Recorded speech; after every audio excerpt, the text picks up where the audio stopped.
on the debate that I found you, right, with Cosmic Skeptic about objective morality, right? How would you define objective morality to a layman? Somebody who's like, what does that mean? Objective morality? Isn't there just normal morality? Right. Good question.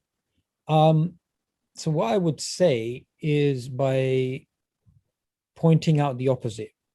So I would say to them that you liking a particular ice cream flavor. So if you like, strawberry or raspberry or mango or kulfi or whatever it is, you like a particular thing.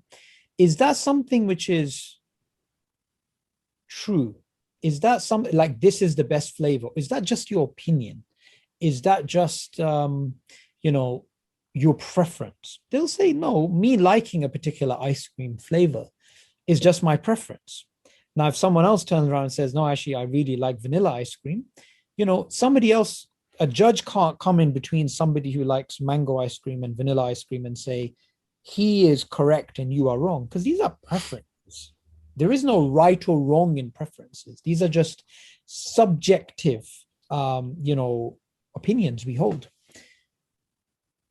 What if I was to say to the person, well, in the same manner, what if somebody considered that rape, killing, stealing, kicking old people, just any random evil is actually just as meaningless, just as subjective, just a preference in the same way that we like a particular ice cream flavor. So whether you want to give charity to a homeless person or kick a homeless person, you want to do good or you want to do bad, it's like vanilla and it's like mango. It's preferences people have, and the normal reaction that people are going to have is an aversion to that. They're going to be quite disgusted by that. They're going to be like, no, something's not right about that. There's something true, you know, helping somebody who's poor as opposed to hurting them. Mm, Helping them is good. This is bad. This isn't a preference thing. This isn't a flavor thing. mm, This isn't a subjective thing. There is something objective about mm, it. Another way of putting it is, you know, someone says, well, I like, vanilla, and somebody else says, I like mango. And I'm like, I like 1 + 1 equaling 5. And my maths teacher says it's 1 + 1 is 2. But, that's just his preference.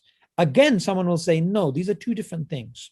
So choosing a flavor of the ice cream is again subjective, but your opinion about 1 + 1 is 5, or someone else thinks 1 + 1 is -7, that's mm, irrelevant to the truth that 1 + 1 is 2. There is an objective truth out there which is independent of your subjective ideas, your preferences.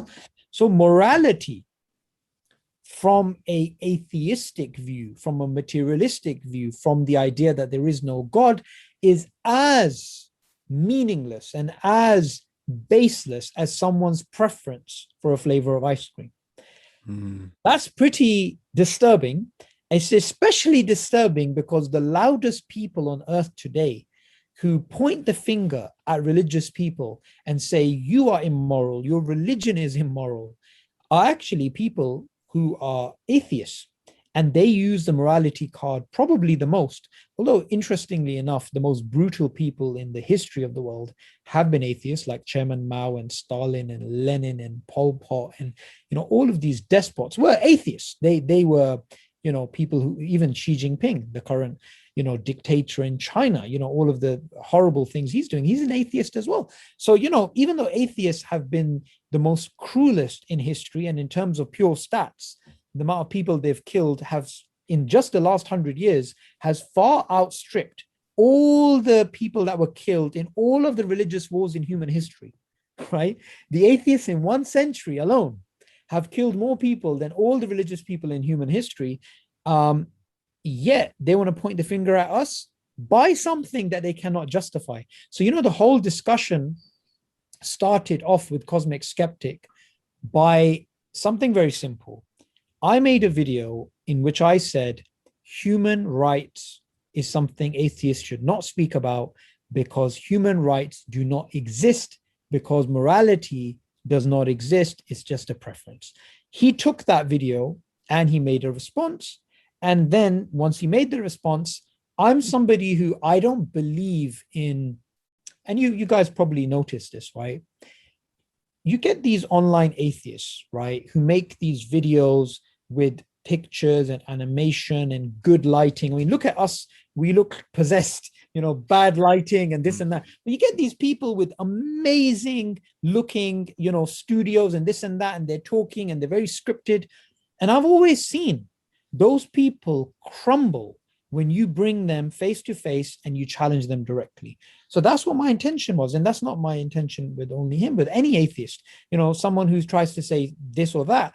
I don't like going back and forth and making response videos. I'm like, all right, bring it on. Let's have a discussion live. So that's how the discussion began, and it ended up, as a debate at the Oxford University.